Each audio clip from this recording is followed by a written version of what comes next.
రేవంత్ రెడ్డి పోవాలి, కేసీఆర్ పాలన రావాలని అన్నారు మాజీ మంత్రి జీవన్ రెడ్డి. ఇటీవలే కాంగ్రెస్కు రాజీనామా చేసిన జీవన్ రెడ్డి ఇవాళ కేసీఆర్ సమక్షంలో జగిత్యాల సభలో బీఆర్ఎస్లో చేరనున్నారు. రేవంత్ రెడ్డి పాలన ప్రజాకంటకంగా ఉంది అంటున్న మాజీ మంత్రి జీవన్ రెడ్డితో మా ప్రతినిధి భాస్కర్ ఫేస్ టు ఫేస్ ఇప్పుడు చూద్దాం. రాష్ట్ర వ్యాప్తంగా అందరి దృష్టి జగిత్యాలపైన ఉంది. బీఆర్ఎస్ అధినేత కేసీఆర్ మరికొద్ది గంటల్లో జగిత్యాలకు రానున్నారు.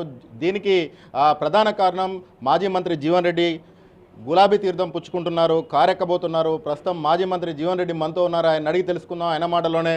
సార్ చెప్పండి, జగిత్యాలపైనే అందరి దృష్టి ఉంది, ఏమంటారు మీరు? వాస్తవం చెప్పంటూ నేను ఇలా మొత్తం యావత్ తెలంగాణ రాష్ట్రం ప్రజానికి అందరి దృష్టి జగిత్యాల మీద ఉన్నది. ఎందుకంటే కేసీఆర్ గారు ఇవాళ ఏదైతుందో జగిత్యాల సభ సమావేశం అంటే ఎట్లుంటుందో అందరికీ తెలిసిందో, ఊహించేది ఏ విధంగా ఉంటుందో. 25th మార్చ్ నేను కాంగ్రెస్ పార్టీకి రాజీనామా చేయడం జరిగింది. ఆ దినం నిజంగా కూడా కొంత నేను ఆందోళనకు గురైన, కొంత భావోద్వేగంతో ప్రసంగం చేసిన. సరే నేనంటే పార్టీ వీడుతున్నా పోతున్నా కనీసం ఉన్నోళ్ళకన్నా మేలు చేయండి రా నాయన, ఉన్నోళ్ళకన్నా మేలు చేయండి. నేను 40 సంవత్సరాల అనుబంధం, నాకు 4 దశాబ్దాల అనుబంధం. నేను కాంగ్రెస్ పార్టీ మేలు కోరుతుంటాను కానీ నిన్నడు కూడా కీడు కోరటోను కాదు. రేవంత్ రెడ్డి కీడు కోరటోడు, కాంగ్రెస్ పార్టీ మేలే కోరుతున్నారు. నేను రేవంత్ రెడ్డికి వెళ్ళి రక్షింపబడాలంటున్నాను. జీవన్ రెడ్డి కాంగ్రెస్ పార్టీ మేలు కోరుతున్నాడా? ఇప్పుడు కూడా ఏ రాజకీయ పార్టీ అని ఇంకొక రాజకీయ పార్టీ బ్రతకాలని కోరుకుంటుంది. అప్పుడే ప్రజాస్వామ్యం పరిణమిస్తుంది. ప్రజాస్వామ్యం ఎప్పుడే పరిణమిలాలని చెప్పండి. ప్రజాస్వామ్యానికి ఏమైనా చీకటి రోజులు వచ్చాయి, ప్రజాస్వామ్యానికి ప్రమాదంలో ఉందని భావిస్తున్నారు. ఇప్పుడు రేవంత్ రెడ్డి గారి యొక్క పాలన చూస్తే అసలు రాష్ట్రం ఏమవుతుంది ఏంటో మనం ఊహించేట ఒక పరిస్థితులు కనబడుతుంది అని చెప్పంటున్నాయి. ఇలా మేము ఎన్నికల్లో ఆనాడు ఇచ్చినటువంటి వాగ్దానాలు, ప్రణాళిక ఏంటి, ఇలా ఏం అమలు చేసే ప్రయత్నం చేస్తున్నాను చెప్పంటున్నాను. ఇలా రైతాంగం, ఇలా కర్షకులు ఏదైతుందో దేశానికి వెన్నెముకనే.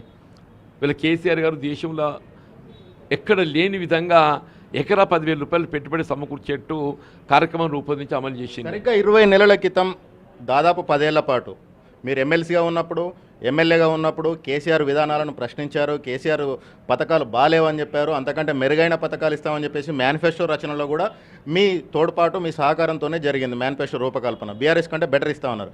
ఈరోజు బీఆర్ఎస్ ఎట్లా బెటర్ అనిపిస్తుంది మీకు? ఇప్పుడు ఏదైనా కానీ వీళ్ళ నడుస్తున్నటువంటి దానికంటే మేలైనటువంటి ఒక పథకాలు అమలు రావాలని కోరుకుంటామే. నేను ఆనాడు శాసనసభలే కానీ శాసన మండలి కానీ నిర్మాణాత్మకంగా నా ప్రసంగాలు ఉన్నాయి, నిర్మాణాత్మకంగా ఉన్నాయి. ఇలా కార్యక్రమాల అమలు ఏ విధంగా ఉంటే బాగుంటుందని ఒక సలహాలు సూచనలు ఇచ్చే ప్రయత్నం చేశాను నేను. కానీ ఇవాళ ఏదైతుందో కాంగ్రెస్ ప్రభుత్వం అధికారానికి వచ్చిన తర్వాత ఒకటే కనబడుతుంది, అరే ఈయనకంటే ఆయననే ఉండేరా, కనీసం ఏదైతుందో చెప్పింది చేయగలిగిండు. బెటర్ కేసీఆర్ బెటర్ అనే భావిస్తున్నారు తప్ప ఆ ప్రత్యామ్నాయం భావించట్లేదా? బెటర్ ప్రత్యామ్నాయం అంటే ఇక ఆటోమేటిక్గా ప్రత్యామ్నాయమే కదండి. ఎమ్మెల్యే సంజయ్ కాంగ్రెస్కు దగ్గర కావడమే ప్రధాన కారణం అని చెప్పారు. ఆల్ ఆఫ్ సడన్గా ఒకేసారి రేవంత్ రెడ్డిని తెరపైకి తీసుకొచ్చి రేవంత్ రెడ్డి టార్గెట్గా మీరు విమర్శలు చేస్తూ ఉన్నారు. దీంట్లో ఆంతర్యం ఏంటి సార్?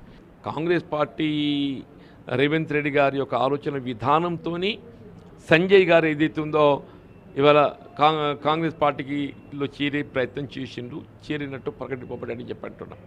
ఇలా సంజయ్ గారు ఏదైతుందో రేవంత్ రెడ్డి గారు వదిలిన బాణం అని చెప్పంటున్నాం. ఆయన నాకు రాజకీయంగా విభేదాలు లేవు. 2017లో ఆయన చేరిన తర్వాత కలిసి ప్రయాణం చేయాలని చెప్పని భావించినాం.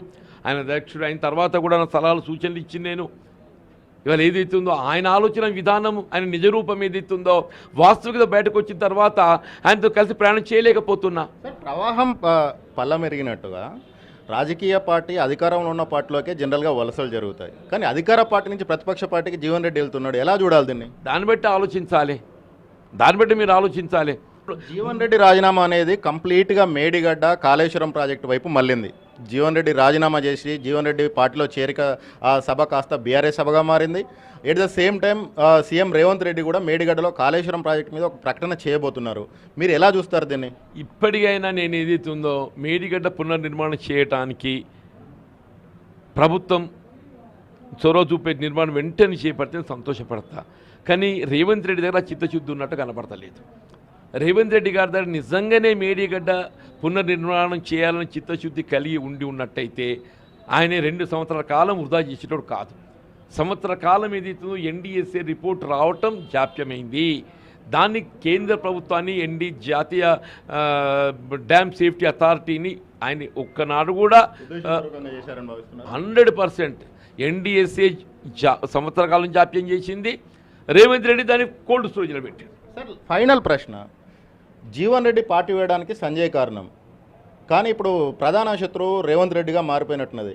అని సంజయ్ మాత్రం మీ మీద విమర్శలు చేస్తూ ఉన్నారు. జీవన్ రెడ్డికి ఏం తక్కువ చేశారు, జీవన్ రెడ్డి మొదటి నుంచి కూడా కేసీఆర్తో కుమ్మక్కయ్యారు, జీవన్ రెడ్డి గెలుపు కోసం చంద్రశేఖర్ గౌడ్ను ఓడించారు బీఆర్ఎస్ వాళ్ళు అని చెప్పేసి అంటున్నారు. సంజయ్ మాటలు మీరు ఎలా చూస్తారు? ఇప్పుడు నేను పట్టభద్రుల నియోజకవర్గానికి ఫస్ట్ కౌంట్లో గెలిచిన బీఆర్ఎస్ సహకరించిందని అంటాడు. ఫస్ట్ కౌంట్లో గెలిచిన సంజయ్ బీఆర్ఎస్ సహకరించింది అని ఊడు చెప్పాను. ఆయన ఊళ్ళో ఆయన బీఆర్ఎస్ కోటేయలేకపోయిండు, ఆయన ఊళ్ళో ఆయన బీఆర్ఎస్ కోటేయలేకపోయిండు. ఇవాళ ఎప్పుడైతే పార్లమెంట్ ఎన్నికల్లో కవిత గారు పోటీ చేసిండో బీఆర్ఎస్ పార్టీ అభ్యర్థినిగా, ఆయన స్థానిక నేటివ్ అంతర్గామ లోపల బీజేపీకి మెజార్టీ వచ్చింది. దానికి ఎవడు చెప్పాలి జవాబు? రేవంత్ రెడ్డి గారి ఆలోచన విధానంతో పార్టీ వీడాల్సి వచ్చింది. రేవంత్ రెడ్డి గారి యొక్క ఆలోచన విధానంతో ఆయన ఏ కాంగ్రెస్ పార్టీ అధిష్టానం అదుపు చేయడానికి ఏదైతుందో కుట్రపూరితంగా ఆయనకంటూ కుంపటి పెట్టుకోవాలని ప్రయత్నం చేసిండో అందులో భాగంగా ఈ పార్టీ ఫిరాయింపులు. జీవన్ రెడ్డి సంజయ్ మరొకసారి పోటీ పడే అవకాశం ఉందా జగిత్యాలలో? అది నేను ఎట్లా చెప్తానే? ఇవాళ నేను బీఆర్ఎస్ పార్టీలో చేరుతున్నా. ఇవాళ బీఆర్ఎస్ పార్టీ అభ్యర్థి ఎవరు ఉంటారు అనేది కేసీఆర్ గారు నిర్ణయం చేస్తారు. నేను పోటీ చేస్తానని చేయను కూడా నేను చెప్పలేను. నేను ఇవాళ నా ఒకటే ఆలోచన, రేవంత్ రెడ్డి గారి పాలన ఏదైతుందో ఇలా రాష్ట్రానికి ఇవాళ కంటకంగా తయారైందంట, రాష్ట్రానికి కంటకంగా తయారైంది. నాది ఒకటే, రేవంత్ రెడ్డి పోవాలి, కేసీఆర్ గారు రావాలి. రేవంత్ రెడ్డి పోవాలి, కేసీఆర్ రావాలి. రేవంత్ రెడ్డి పాలనలో రాష్ట్రంలో ప్రజాస్వామ్యం ప్రమాదంలో ఉంది, ప్రజా కంటకంగా ఉంది, అందుకోసమే పార్టీని వీడుతున్నానని చెప్పేసి మాజీ మంత్రి జీవన్ రెడ్డి అంటున్నారు. కెమెరా పర్సన్ సంపత్తో కలిసి భాస్కర్, ఎన్టీవీ, జగిత్యాల నుంచి.